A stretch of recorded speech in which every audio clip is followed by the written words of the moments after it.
Hi, everybody. Welcome back to Beauty and Being. Today, I am joined by my friend Ash Cray. I met Ash Cray back in 2022. We were working at camp together, and I have had the amazing opportunity to work really closely with her the past 3 summers, but specifically the past two. We were both on our leadership team at camp.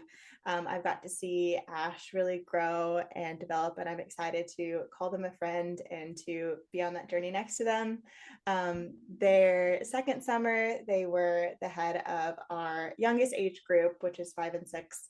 And then the summer after that, they were our camper support specialist or behavioral specialist for all the kids at camp. Ash is really involved with childhood development and early childhood education. And so I'm really excited to bring them on board. Hi, Ash. How are you doing? Good, how are you? I'm doing really good. I'm happy to talk to you. It's been a while.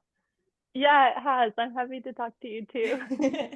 So if you could just, I know I gave the listeners a little bit of background, but could you delve into sort of what started you on this journey, what brought you to camp, what brought you to childhood education, and why you do the work that you do? Yeah, so I've kind of like for as long as I can remember, I've always wanted to work with kids.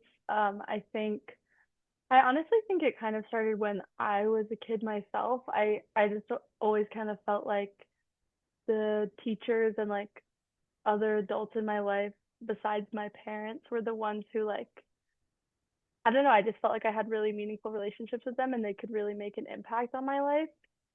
And so I always kind of wanted to be a teacher. And when I went to college at the University of Maine, I started as a music education major. And then after my sophomore year, I just kind of applied to camp on a whim. And my first summer, I was a lifeguard. But after that summer, I changed my major to child development because I just kind of realized that rather than wanting to be a teacher, I enjoyed the more like the conversations about like emotions and the social aspects of like being a kid, more so than the teaching aspect. And so I switched to child development because I wanted to learn more about the things that impact kids as they grow up and the different factors that kind of, can create barriers in their lives or just cause different things to happen in their lives and how we can work to support every child and really make sure that everyone gets a fair chance. I love that. And I know that we work a lot with that at camp, and that's why I know we both love camp because it gives them that space to explore emotional and social development, and why I think we both feel really strongly that it is really important for kids to be able to experience that and experience learning outside of the classroom. Can you delve a little bit more into the emotional and social aspects that you were talking about, like what really drew you to that? Any specifics you can give about sort of your career field and educational field? Yeah, so when I started learning about child development, my first semester I had the opportunity to teach at a pre-K. It was in a pre-K 3 class, and it was really cool in that environment just to be able to see kids like learn how to interact with each other and learn how to like be kind to each other and to share and to like recognize when someone else in the class is feeling an emotion. And I was able to kind of bring that knowledge to camp and apply it to older kids as well. I think so much of the work that we do with kids is so important because we're teaching them how to exist in the world and they're like learning also from what we show them. And so outside of camp right now, I'm working at an elementary school as an ed tech 3. So I'm a one-to-one for a kindergartner. And that's just been like an awesome experience. Like he just, even in the 6 months I've worked with him, he's grown so much emotionally and just seeing him like learn how to make friends and apologize to his friends and tell them what he's feeling and what he needs. I think it's really awesome. And honestly, I feel like a lot of adults need to witness like that, like, or have that experience of being in the kindergarten classroom because it teaches you a lot about how to treat adults in the world. And like when it comes down to it, like, I don't know, it's really not that hard. And like when you work with kids, you can just really see that, I think. Yeah, I agree with that fully. I feel like For me, it was really eye-opening my first summer at camp because I had never worked with kids before camp, really. I mean, I would nanny for my sister, but to be able to, see those interactions happening in real time and seeing those kind of gears start turning in kids' heads and, helping them navigate, what to say or do or how to process a situation, it really it sounds silly, but like it also helps you. Like you're able to kind of understand what's going on in your life and your interactions with people. Um, but it's cool that you have the opportunity to teach them that earlier on and to help nurture that and help them grow. And that has to be a rewarding experience. You doing that. Yeah, it definitely is. And I honestly feel like I learned so much from them too. And yeah, like I don't know, I feel like sometimes I'll watch an interaction between like two kindergartners on the playground or something, where, one of them hurts the other one's feelings, and I'll watch that, and, you know, they just have this ability to like openly communicate that I feel like at least I, like, as someone who was assigned female at birth, and like I just feel like I a lot of us have been socialized to like very much kind of downplay that and just be like, oh, it's fine. But then like I watch the kids, just be like, oh, that hurt my feelings. And then the other one is like, oh, I'm sorry. And I'm like, why can't I do that? So yeah, it's definitely very rewarding, and it's exhausting at times, but just especially in the kindergarten classroom, like they're learning so much every day, and like, one day something will happen and you'll, I don't know, you'll teach them something new. If they don't know how to ask for help with a certain thing, you'll say, okay, like this is how you could ask for help with that. And then the next day they'll ask for help in like the exact way that you taught them. And it's just really cool to like see those skills progress over the year. It is really amazing to see, and I don't want to say this in a vain way, but see like the impact the conversations that you're having actually taking hold in real time. And like that feeling of, wow, I was able to help this person understand their emotions, understand their needs, and express those things in a way that maybe they couldn't before, or maybe they could, but they just didn't know how to. And that's it's always a great feeling I've experienced. Yeah, I totally agree. Can you think of anything that through working with kids in the way that you do has just like left you feeling like, wow, like I need to, that's a good reminder for me. That's something I need to incorporate. That's something I need to remember going forward. Like any lessons that you have learned just through those teachings with the kids. Definitely. So many come to mind, honestly. And luckily I have like this incredible therapist that I found since moving to the island. And she used to be a school counselor, so she's really familiar with the work with kids and what it can teach you and the hardships of it and all of that. But the first thing that comes to mind is this conversation I had with her when I first started the job, you know, and I was just having a really hard time with the kindergartner I was working with. He had some pretty aggressive behaviors, and I was just like, I don't feel like I'm getting the support I need. Like, I'm just not sure how to like address this or how to approach this. And she was like, the biggest thing that you and I have talked about since you started like seeing me is that all of these maladaptive things in your life that are no longer serving you are ways that you're trying to get your needs met. And she was like, and that's the same thing that this kid is doing. Like that aggression is him trying to get his needs met. And it's maladaptive. It's not serving him anymore. So like the best thing that you can do is teach him some adaptive strategies that will work to get his needs met. And I feel like it was just a really good reminder for me because it was like, oh, we're all just trying to get our needs met. And so like I can recognize that in myself and be like, okay, like what are the things that aren't serving me that I'm doing to try to get my needs met? And then also it like improves my work with kids because, instead of getting frustrated, I can be like, okay, what does he need right now? And how can we kind of talk through this so that the next time maybe he'll try something, or maybe probably not the next time, but maybe the 10th time down the road, he'll try something different. So two things came up to mind as you were talking about that. And the first, I think it gets back to, I remember, and this goes for all the Ted Lasso watchers out there if they're listening, but we watched a clip of Ted Lasso during staff training that like And the phrase has been ingrained in my brain to the point that I forget it's from Ted Lasso because it's just something we kept talking about, which is be curious, not judgmental. And while like in no way you were judging this child, it was, you know, we talk about every behavior being communication and everything that they're doing being a way to express those needs. But it's amazing that you're able to take that a step further and be like, okay, like I see those needs, I see that you have needs. The way you're expressing them isn't effective. Like let's work on that, let's change it, which I think is amazing. Like it's one thing to acknowledge that the needs aren't being met and trying to meet them, but another thing to then do the work and say like, okay, I see that in you, but let's make progress, let's move forward. The second thing is just for our listeners that maybe don't know the terminology, could you explain maladaptive versus adaptive strategies? Yeah, so a maladaptive strategy is like basically one that's not working. So like, if the child is hungry and they've learned that by hitting the adult they'll get food. Now they're in an environment where hitting does not equal getting food. It equals probably some kind of punishment or recourse or something like that. So that's no longer an adaptive. Yeah, it's no longer an adaptive strategy.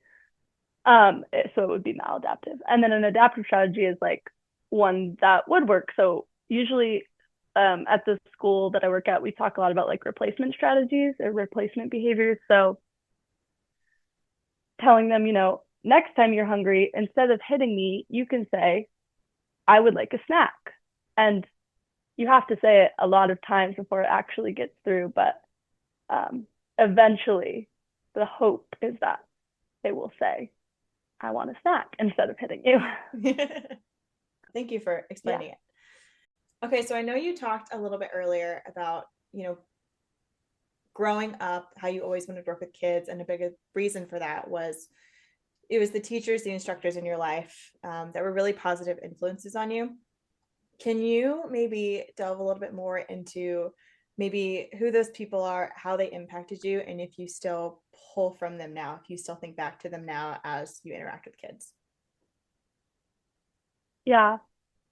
Honestly, I think there are a lot of them, but the two main ones that come to mind from like my earlier childhood, I had this guidance counselor in elementary school, and she's like a longtime family friend, and so I still see her from time to time when I go home. We'll like visit and catch up, and it's been really interesting to like talk to her about child development as I've learned about it because she obviously saw me as a child and like saw me develop. And so there'll be times when like we'll be talking about a concept and she'll be like, oh yeah, that reminds me of like this thing that happened in your life, or things like that. But yeah, there are definitely times. What I think one of the biggest lessons that she taught me is that like you can't help others if you're not like grounded and taking care of yourself. And I think it's been like a really, really important and also difficult lesson for me to learn because I don't know, I feel like a lot of people who want to do good in the world kind of do it are willing to do it at any cost. And a lot of times that means like putting other people and other causes first. And then it's like, okay, but where does that leave you? Um, and so I feel like that's something that I really have thought back on a lot, especially this school year, because like it's one thing to work at camp, which is intense, but it's 3 months and then you're done. But the school year, it's like it's every day for 9 months, and so you're in it for the long haul. And so I feel like this year I've really learned that like rest and like taking care of myself, even if it's just something small in the moment, like remembering that I haven't eaten anything for 4 hours and like eating something. Um, so I feel like that's something really important from her that I've kind of like kept in the back of my mind. And then the second person was one of my middle school teachers. Um, and the thing that I learned from her, it's not really like a thing necessarily, it's more of like a concept, an idea, but she just middle school is hard for everyone. At least it was hard for me. It kind of sucked. Yeah, yeah. And I just remember like really feeling like I didn't belong anywhere. And like now in hindsight, I'm like, oh, everyone feels like that in middle school. But when you're in middle school, you don't realize that. And she like just really created a safe space for me where like I didn't have to like be anyone because I feel like for me when I was in middle school, like I was always trying to like be someone different to like fit a certain group or stereotype or whatever it was. And she just like really allowed me to like she really created this space where like I felt like I could just be myself and just show up like authentically as I was and I didn't have to try to be someone I wasn't. And I feel like that feeling is something that I really try to create for my students, especially like I work in fourth grade sometimes too in the morning. And fourth grade is also like it can be pretty tumultuous socially. It's really interesting, especially the fourth grade class this year because they were kindergartners when COVID happened. So they like missed some of that early socialization. Um, and so now they're in fourth grade and they're just so easily influenced by each other. And I think that's really like the biggest place where um, this lesson from the teacher, her name was Miss Gordon, like I feel like with the fourth graders, I've really tried to like give them the space and like the option, like let them know that it's an option and it's okay for them to like do their own thing and like make their own choice. Like just because their friend is making this choice doesn't mean they have to, and like that's okay. What were some of the ways that Miss Gordon was able to allow you to not be anyone, just be Ash? Can you like recall, or was it just, do you just remember that feeling? Because I know sometimes I can't specify it. I just know that I had that feeling. I feel like it was like a general feeling, but there are like a few specific things. Um, she would like let me and a few friends like eat lunch in her room. Um, Especially like in eighth grade, I came out and like it just became a much more public thing than I had wanted it to be. And so like eating in the lunchroom was not something I really wanted to do. And so she was like, you can just eat in here and like it's not a big deal. Um, Also, I remember like right before I started high school, she like sat me down and she was like, look, like you are very smart. And she was like, and I can tell that you're like letting other people's perceptions of you and like what other people are doing get in the way of like the things that you want to be doing. Cause she was like, I know that you like school and I know that you care about school, but she was like, I can tell that like you don't think you're supposed to care about school. And she just kind of like I don't know, it was like it just felt like she saw me because like I obviously knew those things, but I wasn't saying them to anyone. And so it was just like, oh, like it's okay for me to like be good at this or to care about it. It is amazing how a focused conversation with an adult when you're that age can be so impactful. Just like even if it's a 5 minute looking somebody in the eyes and telling it to them whether it's positive or negative, it can really, I remember having those conversations when I was younger with adults when I felt that I wasn't seen by anybody. Like I was the kid that wanted to melt into the corner. That is where I felt safe. And to have an adult just like sit me down and just tell it to me straight, whether it's you need to get it together or it's going to be okay, it resonates you for a very long time. And I hope, I for the listeners, I used to also teach, and I would have to have those talks with my kids. And wherever they're going to go in life, I hope that in a similar vein as you have with your kids, as Miss Gordon had with you, that they feel in that moment that they were seen. And some of the talks weren't positive. Some of them needed to be reminded that their actions that they were making were going to have consequences. But even those conversations, I could see the positive response in the end. I could see that even with that, they knew that an adult was paying attention to them and an adult was listening to them and an adult cared about them. So yeah, I agree with you, and I can see how that was helpful, and I'm glad that you're able to incorporate that with the kids that you teach now. Yeah.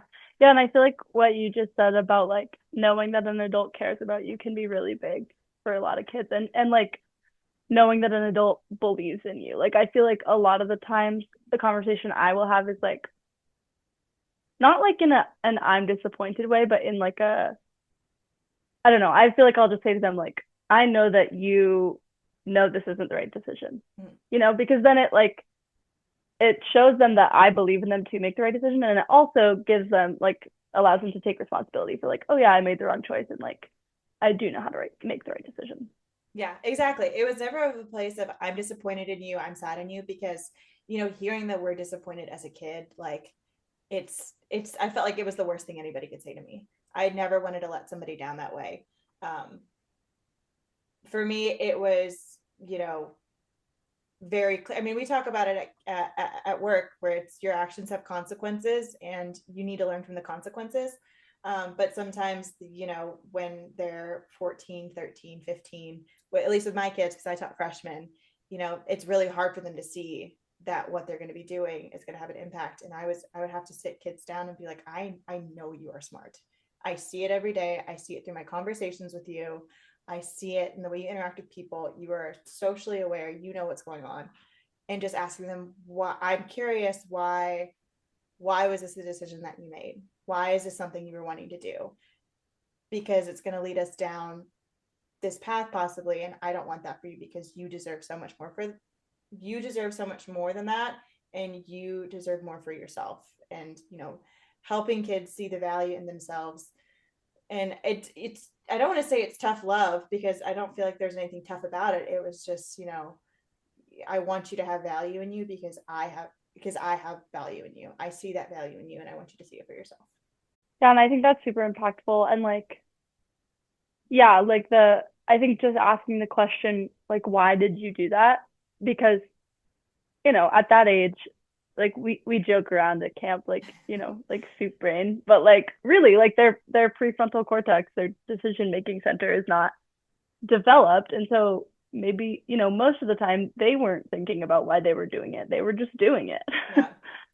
That is also one of my favorite questions to add, because yes, we do say it, and I'm so glad you mentioned soup brain because I was about to mention it, but I was like, oh, I don't know.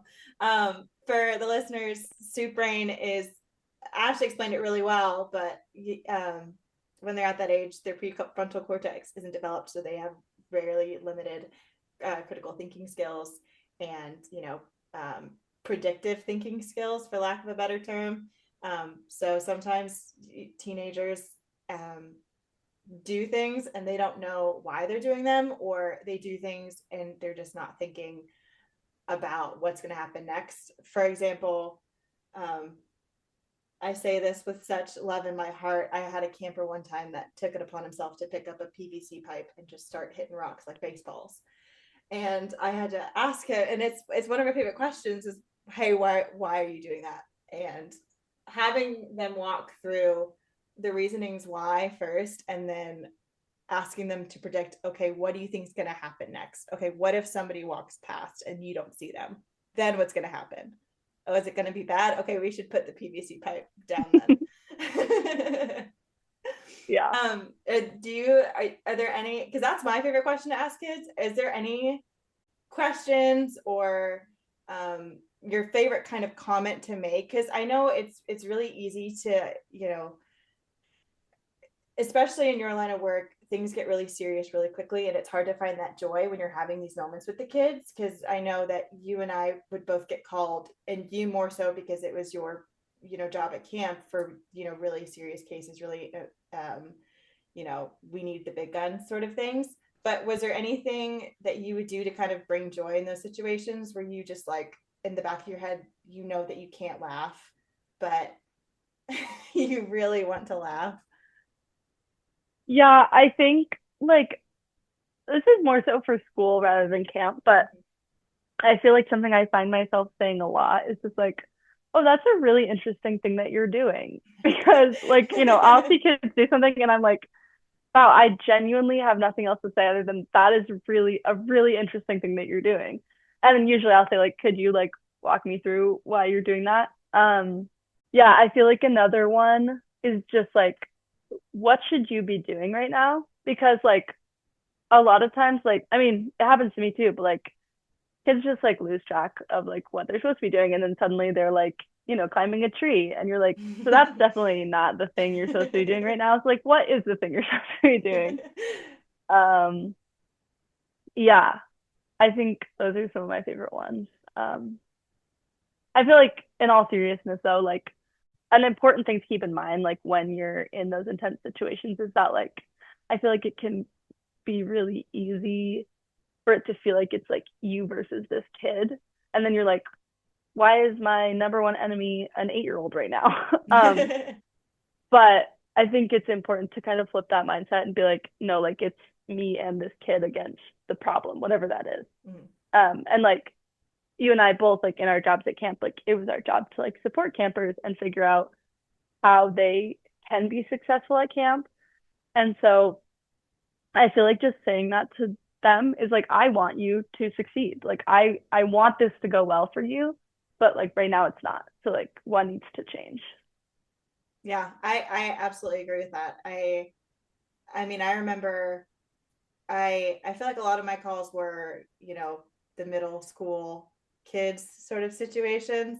And those are really those are really hard because you know, they've been at camp for so long and you still want them to succeed, you still want them to grow, and they're kind of hitting that point where it just feels like maybe they are feeling like there's no more growth to be had. Maybe they're older middle schoolers, they know everything, but you still want them to do well, to be their best selves. And it gets really, it can get really emotional because you're so frustrated that you're called for this, at least in my experience, that you're called for this behavior again for the third time this week.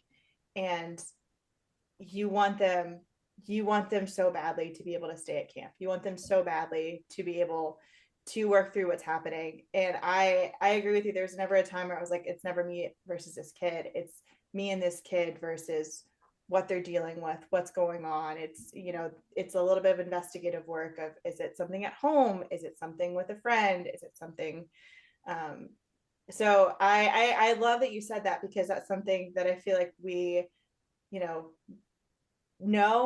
to do and know how to look at it, because I feel like we've been doing this for so long, but it's not something that I feel like is talked about enough, where it's never you versus this kid, because a kid, think the best in people, and a kid is never going to want to be unkind or hurtful just because. It's because they're a kid.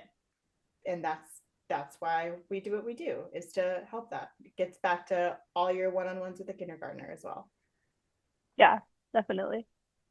To switch gears a little bit, because you mentioned this earlier, and this is something that I am really curious about, and I've every couple of months I'll try to see if there's new research on it, and from somebody very specifically that is working with these kids. Have Is there anything specific that you've noticed with? Let me backtrack. I'm rambling now. You mentioned earlier about how you work with fourth graders. And the fourth graders are the ones that, when they were in kindergarten, is when COVID hit. I'm really curious if you have noticed, not just, in your one-on-ones, but as a class size as a whole, any sort of differences that are still lingering, because that is such a big developmental period, especially socially for kids, that was, that they were not allowed access to because of the pandemic. Yeah, there definitely are differences, but I just want to preface it by saying like this is in like I have like no formal research on this. This Yeah, is just no, like that's my okay. experience. I just to go off of that preface, because I try to do research, and I'm like wondering if any research is being done, but I just know that you are a firsthand account of what's happening, and Yeah, so I'm curious about the there's firsthand account. definitely like a ton of research being done, but not by me. Um, but yeah, I feel like the biggest thing I've noticed is just like the ability to like problem solve is just kind of lacking. Like I feel like the biggest thing is like the and two different like instances come to mind. One is like I do like um fourth grade math with my supervisor for a few students. And it's really interesting, like when the students come in, even though we have had the same routine like all year long, they always come into math and they just kind of stand there. They're like waiting for the instruction. And like then one of us will say like, okay, what do you need to do at the beginning of math? And they're like, oh, I need to get my math folder. but it's like interesting because then like watching the kindergartners who also have like established routines, they'll just come to their classroom and like when it's time for that thing, like they know what to do. And so I don't know for sure, but like it feels like because they miss those earlier years of like that routine setting, like the task initiation is like a challenge. Um, and then That's the really other thing, sorry, go ahead. No, you go ahead. no, sorry. That I think that's really interesting because I never I personally would have never have expected that to be impacted. But if routine setting and task initiation isn't something that was like done at home during those years, like mentally now I'm like, oh, obviously, yeah, that's going to impact it. But that was just never something that I had even thought about. Yeah. Yeah, no, it's not really something I thought about either, but it's definitely, and like maybe it's just like this particular class of fourth graders and like class of kindergartners that I work with, but yeah, I don't know. It's definitely like something that I've noticed. Um, yeah, and then the other thing is just like kind of the other side of problem solving, like socially, I feel like their ability to like resolve conflicts, it just like requires more help than I feel like it has in the past. And like what I mean by that is like my first year at camp, like campers in that age group, I feel like they were better able to kind of talk things out themselves without adult intervention compared to like now working with this fourth grade class in a school. And like also I'm with them more than I was at camp, but like it definitely feels like adults need to be a lot more hands-on in like helping them navigate conflicts. That's really interesting because I mean I remember that age group that you're talking about. The fourth graders were there when I taught fourth graders my first summer at camp, and I remember having a fourth grader that got really upset emotionally and like kind of stormed off into the woods, and I had to follow him, and he just was just like sitting on a stump, and I was like, hey buddy, like what's happening? And he was just like, my therapist said I need to take 6 deep breaths before I go back and I talk to somebody. And I was like, go for it, dude. Like he had better reasoning and emotional regulation than I did at 22. Like he was doing so much better. And so I um it's so I'm really happy for that age group that is now aging up, but it makes me feel sad for this generation that is still working to build that up. But that's not to say that that can be remedied. That's something that's going to be fine. But it's just it is interesting how COVID impacted um, children in that way. But we're able to change that. We're able to help, and it's not. Yeah. Yeah, and like when they're so receptive to knowledge and once they do have that support from the adults, it's like eventually they can do that by themselves. So Mhm. Yeah, that's why we do what we do, is because we want to be able to help with those things. exactly. Yeah. And like they have some moments where I'm like, wow, like you are 10 years old and I don't know how that sentence just came out of your body. Like they'll say things sometimes that I'm like, yeah, like you're so right. Or they're just very like, they pick up on each other's emotions and things like that. And like, Mm-hmm. if somebody, they're the drama runs high sometimes. And so sometimes someone will like run out of the room and another student will be like, I'm gonna go see if they're okay. And like, things like that. So they are like emotionally intelligent. They're just also 10. Yeah, yeah, So that's fair. yeah. Okay, so I want to switch gears for a second and go back to Miss Gordon a little bit, but instead of Miss Gordon, Ash. And what I mean by that is I kind of want you to take a moment, and I know this maybe feels a little strange, but the whole point of this podcast for me is to explore how the people in my life I have seen make an impact on others and spread that love and that positivity and that care and community outwards. So, going off of that, I was curious if you can remember a story where something you did or something you said you believe had a ripple effect, whether on a child or a coworker or even your close friends, where you can look back and just feel gratitude that you were able to make an impact on somebody? Yeah, I think the first thing that comes to mind is also a situation from this summer that you were pretty heavily involved in as well. But yeah, we had this camper in one of our specialty camps, and they had struggled with some pretty intense bullying during the school year. And, they came to camp, and I had spoken with their parents, and they were just really excited for kind of like that safe space that we've been talking about.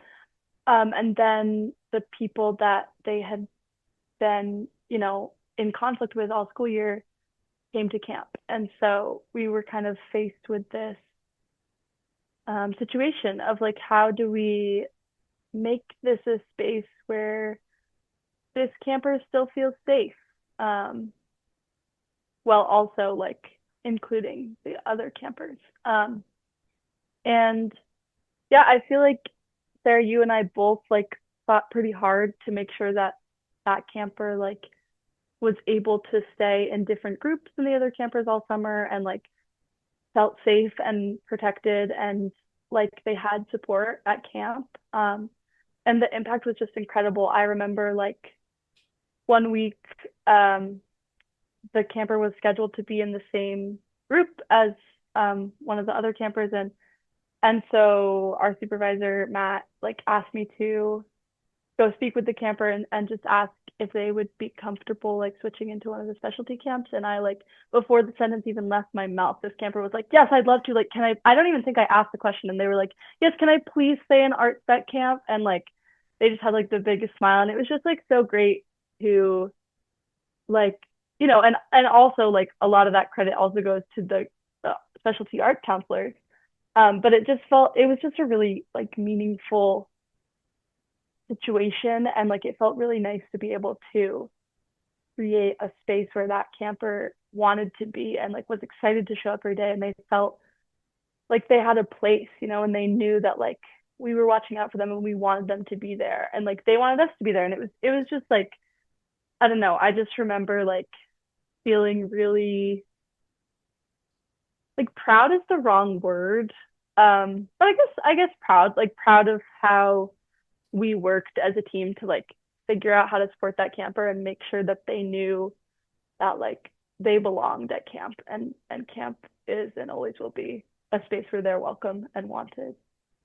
I mean, I think proud is a really great word, honestly, because I remember the energy, because it was a tricky situation, because we operate under the guise of they're all children. At the end of the day, they're all children.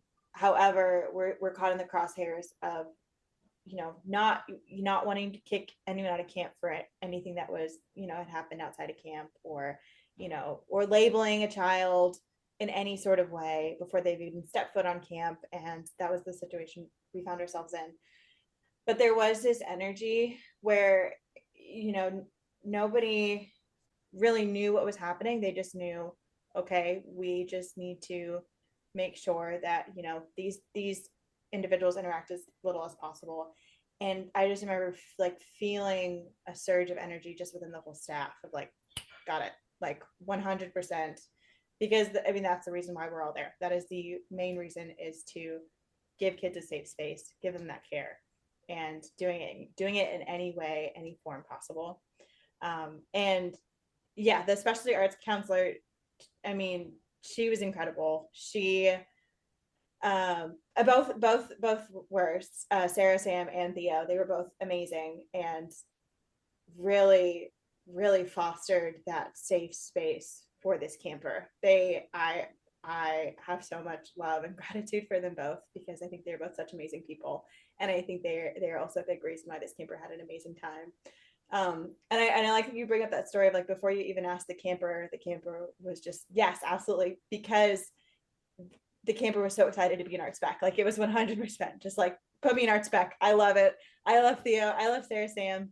Um, and I I wasn't expecting you to share that story. That I think that story, I not that I had forgotten about it, but I think it was just there was a lot of things that happened over the course of the summer, but that was a moment where I agree, where it was just you being able to be that safe place for a kid when maybe other places weren't as safe. Was seeing the child's face light up, and also knowing that this child had difficult summers prior but really thrived this past summer. Just Yeah. yeah, it was really beautiful.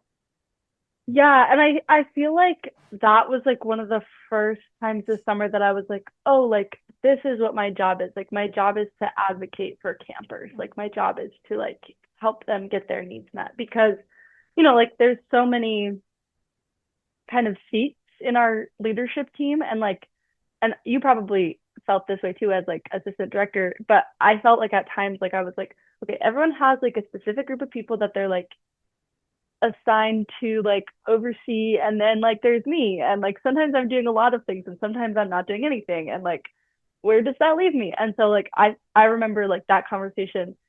I think it had like definitely like you said a ripple effect on the staff, but also like just a really big impact on me personally because I was like, oh, this is why I'm like working with kids because like I want to be, obviously they have their own voices, but sometimes there are situations where adults are making decisions for them. And I think that sometimes, you know, different people have different things in mind. And it's like really important that somebody is bringing the child's voice to the table and like, the child's skills and abilities and needs. And yeah, I feel like that was a really important moment for me as well because I was like, oh, okay, like this is why I'm doing this so that I can kind of project the voice of these campers. Mm-hmm. And you did. You were very much that voice. I remember sitting in those meetings, and there was times where it was. I don't want to say the good of the few over the good of the many because I don't believe in that ideology of camp at all. But it was very much sort of like there's like two sides of the coin where it's the individual campers that we know they need camp and we know they need to be here, and then there's also the camp structure of is this camper going to be able to thrive in this structure, and is the structure going to thrive with this camper, and trying to balance the two. And it was really interesting because I feel like in 2023 that aspect wasn't as prominent as it was in 2024, and I don't know whether it's just I knew more going in for the second year on S team, or if it was just the dynamics that we were handed with this year. But it was really interesting to kind of partake in those discussions of how do we handle this balancing act. Yeah. I say that like it was like some big debate. It wasn't, but it was something that I wasn't acknowledged, or I didn't acknowledge before. Right. Yeah, and I feel like it's so hard because like in those meetings, like everyone that works at camp like just wants to support the campers. Mm-hmm. And I think that the challenge lies in like kind of, you know, different approaches of like, okay, what is the kid saying they want versus like what do we as adults like think that they need?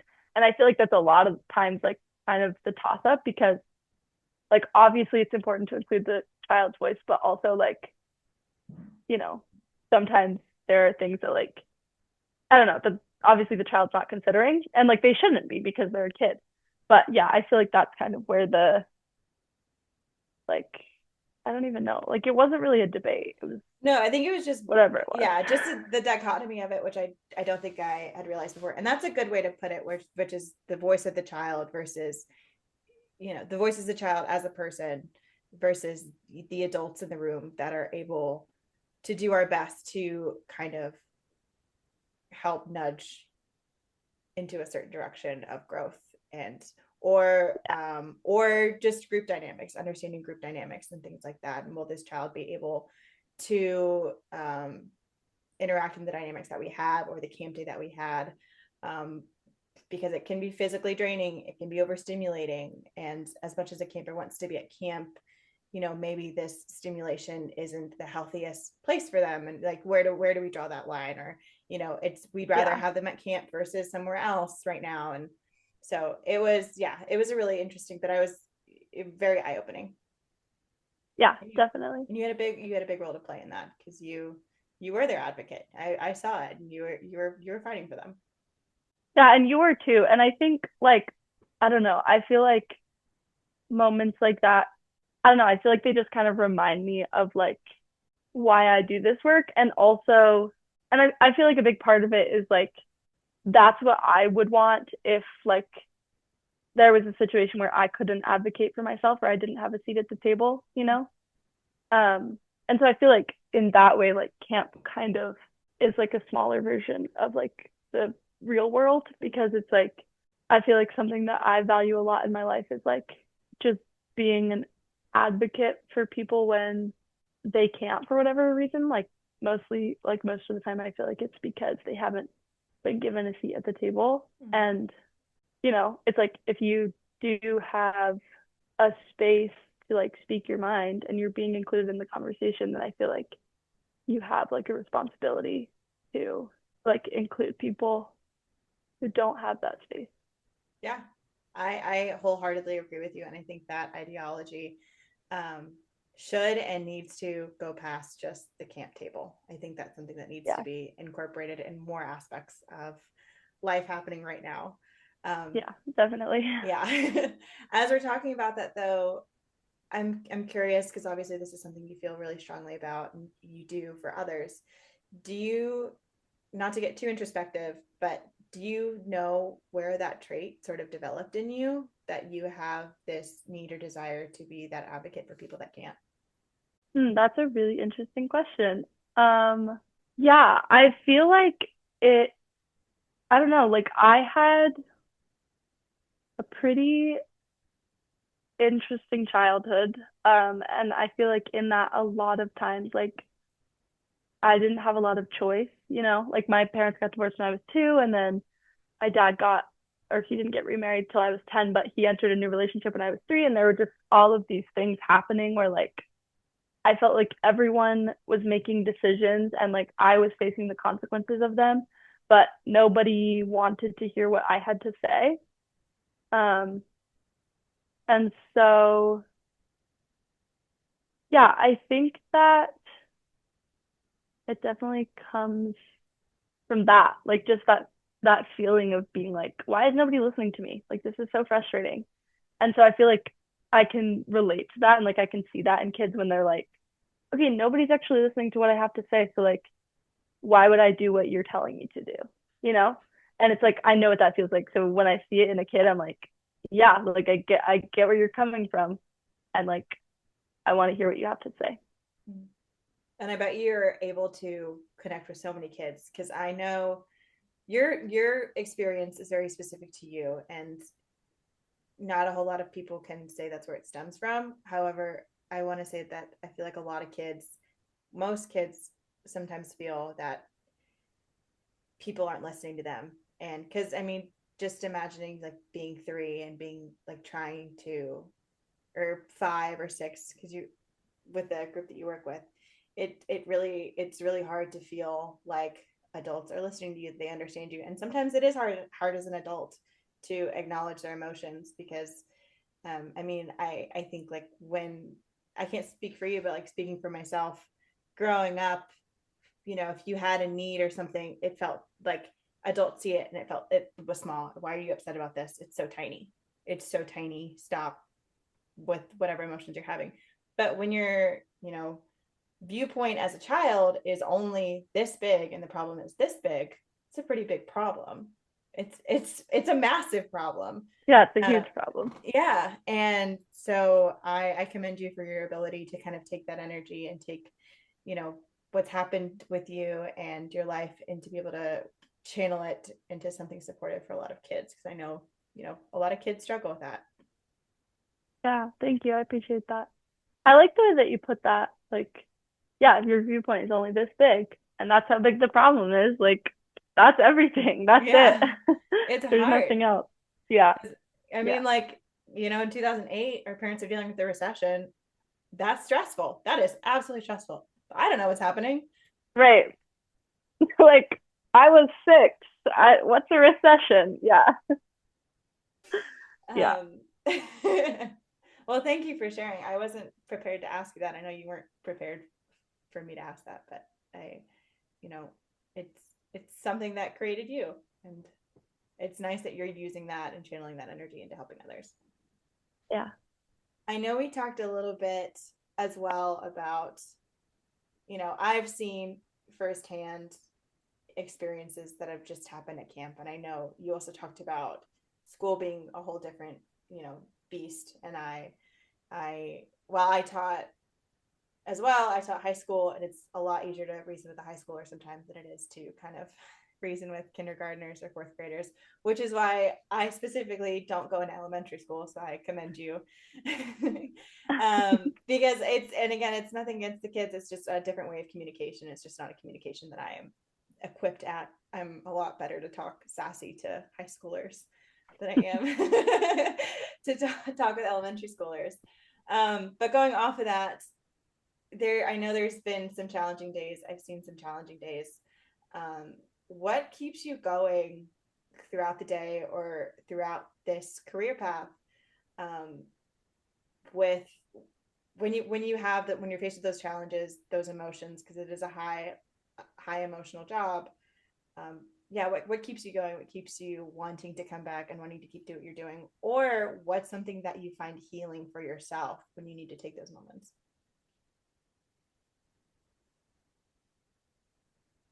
Yeah, it's definitely, it can be a really intense job sometimes. Um, and I know like you and I have both like, we've had our moments to each other where we're like, I can't do this anymore. Um, but yeah, I feel like a big part of what keeps me coming back is like one, the people that I work with, because it's just so incredible to get to work with people who like have the same common goal as you. And like, it's like if at camp and at school, if someone's having a day where they're just like, I can't I can't do this today. Like I let's try again tomorrow. Like today's done. I feel like there's always someone who has like, some words of wisdom to share, or like a positive or funny story about a kid to share, or like Megan with her kid jokes, like there's always something that like can kind of bring you back. And it's interesting. I read this book recently that my therapist gave me. It's called Self of Forgiveness. And one of the things that she talks about in that book is like the importance of being able to laugh about it. And I feel like that is something that I have found really healing, is like sometimes I find myself in situations with kids and I'm like, this is absolutely ridiculous that this is my actual job and I'm getting paid real adult money to do this right now. And it's like you just have to laugh about it a little bit.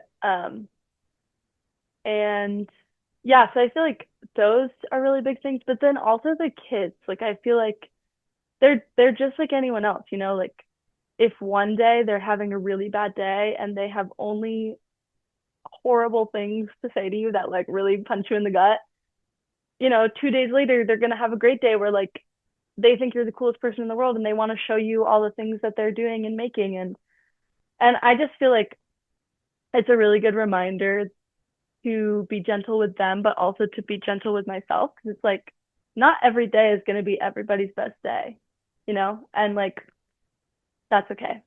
Um, yeah, I don't know. Lately, another thing I found really healing is puzzles.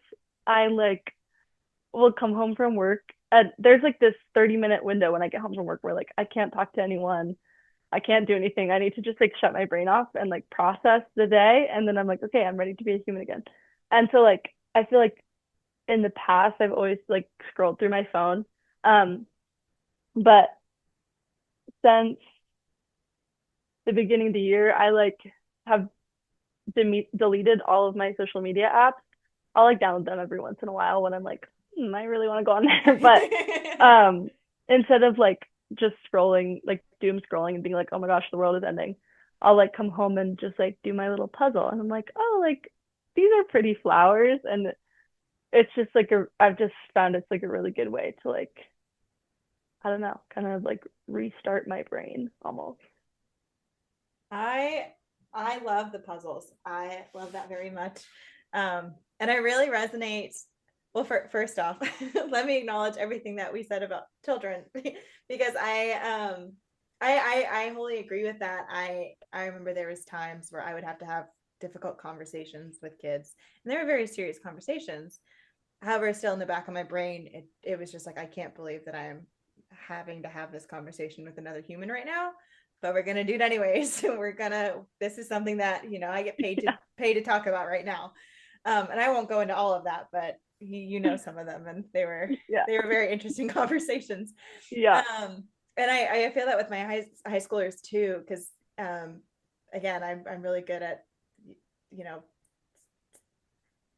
I feel like my best form of communication is sarcasm, 100%. And high schoolers respond to that. But with that, there was high schoolers that they would be my best friends. They wanted to hang out in Miss Callahan's classroom all day. They wouldn't leave. And then 2 days later, they would be fighting with me and, calling me names and things like that. But, you know, I never was upset at them. I was frustrated because I was trying to teach a lesson, but I was never, sad or hurt, because I know that they're still, even though they're tall as me or taller, they're still kids. And they're gonna have days where they're great. They're gonna have days where they're not so great. And just depending on the kid, those fluctuate a lot more than others. But I know at the end of the day, this was still a kid that 2 days ago was begging to eat lunch in my room, and that was eating lunch in my room and talking to me about, all the drama that's happening in their life right now. And, you, because they're human too. It's a really interesting job because, most jobs you're at work with adults and you're just focusing on one or two things, but you're in your line of work, you're interacting with 30 children who you're trying to teach and mold and help grow. And that's really draining. And it's a very different job, and it is a very rewarding job, but it's important to not let just the rewards of helping the next generation be the only thing pushing you through, because it's really easy to get burnt out quick. Which brings me back to the puzzle. I I love that. I also resonate with that because I have been trying to lower my social media presence. I say that I just started a podcast, so I'm gonna to up it a little bit. But there's so many times where I just wish, and more so again now with all the news and everything that's happening, just wanting to get a flip phone and just like leaving my phone at home or just like not touching it. I've had like one of the apps. I'm on a tangent now, but this is not a plug, but if anybody wants to download Opal, it like blocks all of your apps for like a certain amount of hours. So that's been nice. Like at work or something, I can have all my apps blocked and not use them, and like it reminds me to go to bed. And yeah, but I like that you have something that engages your mind in a different way. Yeah, like my birthday's on Thursday, and I just had like a little gathering with some of my friends this weekend, and I was like, I all I want is puzzles. So I just got like 10 new puzzles. So I'm like, this is great. This is perfect. Do you, like, when you finish them, do you glue them together or do you just put them back in the box? No, I've been like taking pictures of them, and there are like some that I like my friend Liz, you know Liz, I Mm. think. Yeah. Yeah. Um, there's this picture that Liz took of me like running down this hill in Italy, and she got it made into a puzzle for my birthday. And so like when I do that one, like I'm definitely gonna glue it and put it on my wall. But there's just too many of them. I don't have enough wall space, and like I live in an apartment, so yeah. That's so cool though. I like that. Send a picture to me when it's done because I think that's really I fun. definitely will. Yeah. Yeah. Okay, so we are running towards the end of our time. However, I wanted to bring it back to the reason why I wanted to start this podcast and start this journey with so many of my friends. And it's because there's been a lot of sadness and a lot of pain happening in the United States right now. And it's really easy to feel hopeless if you're on the news or on social media. However, I really want to fight that because I know that the people that do make an impact in our lives aren't the people in Washington. They're not the people in the Senate, but they are the people that we interact with on a daily basis and who are able to bring that joy and that kindness to others. And which is why I brought Ash onto the show, because I've seen firsthand the joy and the kindness that Ash can bring to others. Whether it's just a hug or kind words, Ash is just one of the most supportive people that I've met, and I'm really grateful to call them a friend. So, as our final question, Ash, as we talk about the ripple effects of community and others and the work that we do, can you think of a moment when someone else's kindness or support has had a lasting impact on you, whether it's professionally or personally, and sort of what you do when you think back on those moments? Yeah, I love this question. I don't know. I just think that like I just like love joy. And like I don't know, I feel like lately I've been thinking about joy as like an act of resistance, which is like kind of a side tangent. But anyways, yeah, the biggest thing that comes to mind like in recent history, I guess, um, it's like kind of personal and professional. But yeah, this past summer, so I had just graduated college and like that is a time. And I was just kind of like really struggling with my mental health. And camp was coming to an end, and I had no clue what I was going to do. And our camp nurse, actually, Ashley, was just like so helpful to me in all of that. And like she really encouraged me to like go to the doctor and like tell them what I was experiencing with my mental health. And like I ended up going on meds. And then like after camp, my housing didn't start until October, and so she like opened her home to me, and like I lived with her for the month of September and the beginning of October. And it was just like so kind, and she was like, I'm like so happy to be able to like provide this space for you to kind of like figure out what you're doing and get back on your feet, so to speak. And it just like made a really big impact on me because I feel like it's kind of I feel like it exemplifies like what friendship and community mean, and it's and like I feel like Maine especially, and I've only ever lived in Maine, so like maybe I'm biased, but like just has this air of like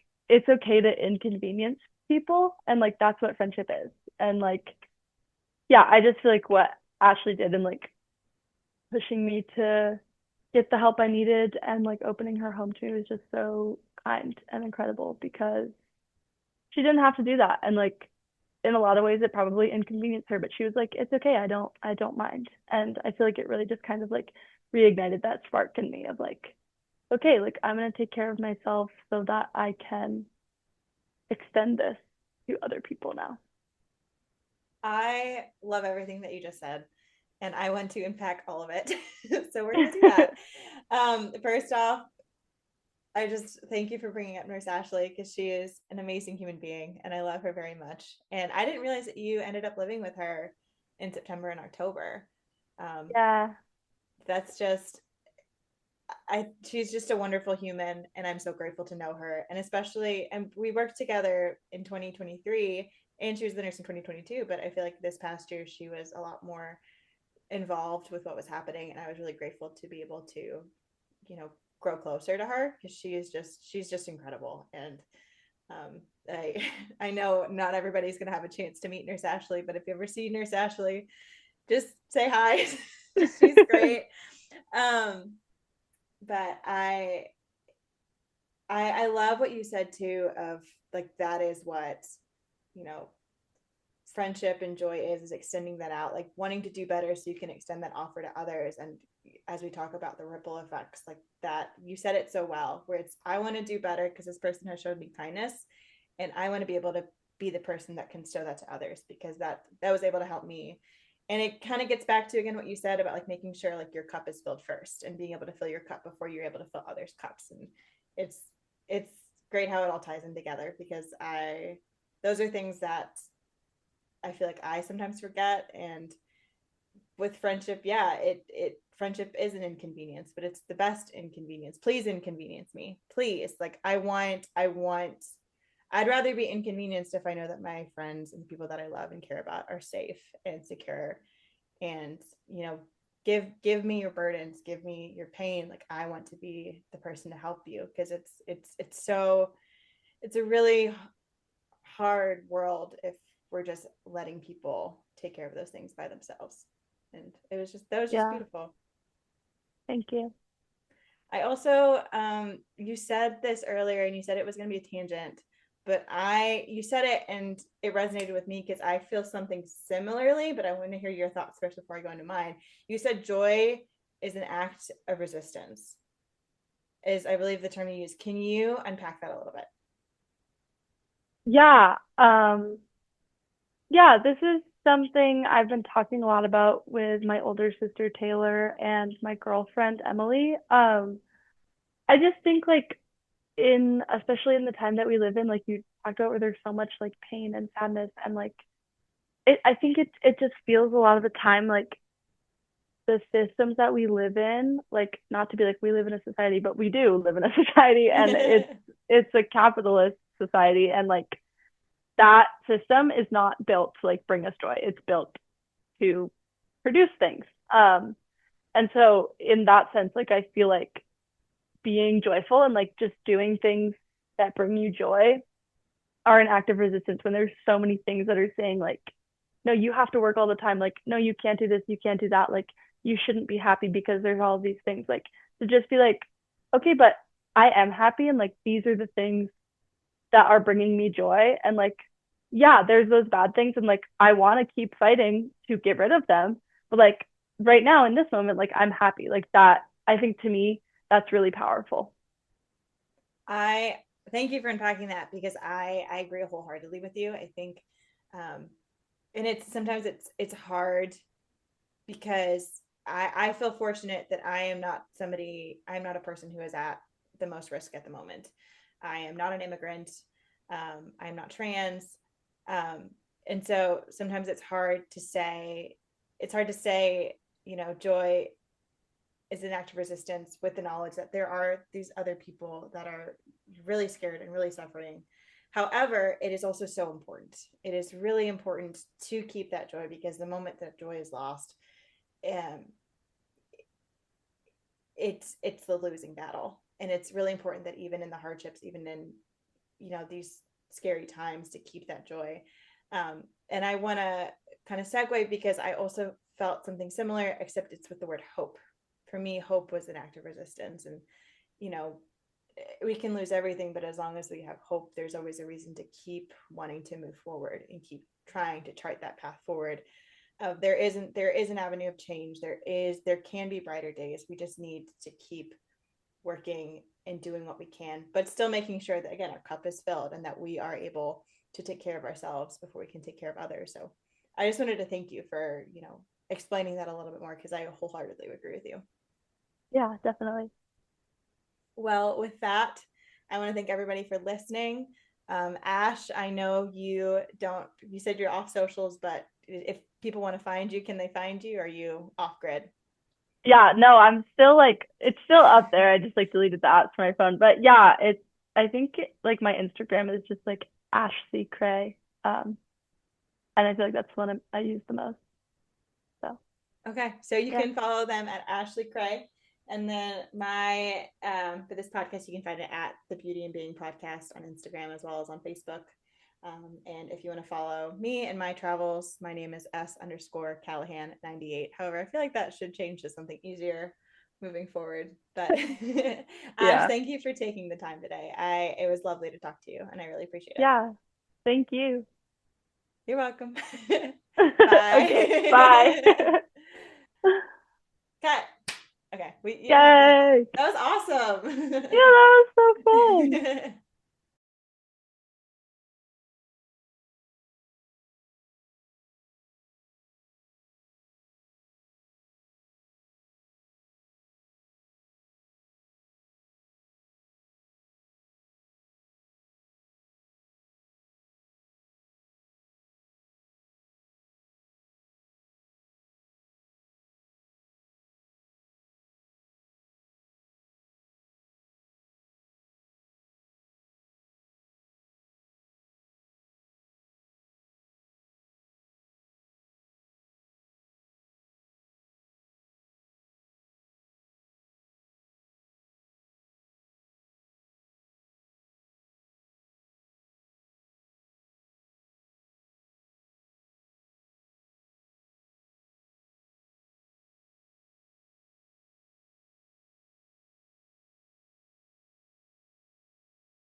time today. It was lovely to talk to you, and I really appreciate it. You're welcome. Bye. Cut. Okay, you don't have to hang out. That was awesome. Let me stop recording.